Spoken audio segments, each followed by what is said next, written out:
ਡਿੱਗ ਗਿਆ ਨੂੰ ਮਿਲੇ ਹੌਸਲਾ ਉੱਠਣ ਦਾ, ਖੁਦ ਸੰਭਲ ਕੇ ਨਾਲ ਦਿਆਂ ਨੂੰ ਚੁੱਕਣ ਦਾ। ਕੰਮ ਕਦੇ ਨਾ ਛੁੱਟੇ ਕਿਰਤੀ ਬੰਦੇ ਦਾ, ਹੱਥ ਅੱਡ ਕੇ ਮੰਗਣਾ ਪੈ ਜੇ ਇਹ ਨਾ ਕਹਿਰ ਹੋਵੇ।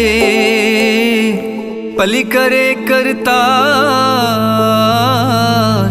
ਭਲੀ ਕਰੇ ਕਰਤਾਰ ਸਭ ਦੀ ਖੈਰ ਹੋਵੇ। ਭਲੀ ਕਰੇ ਕਰਤਾਰ ਸਭ ਦੀ ਖੈਰ ਹੋਵੇ। ਭਲੀ ਕਰੇ ਕਰਤਾਰ ਸਭ ਦੀ ਖੈਰ ਹੋਵੇ।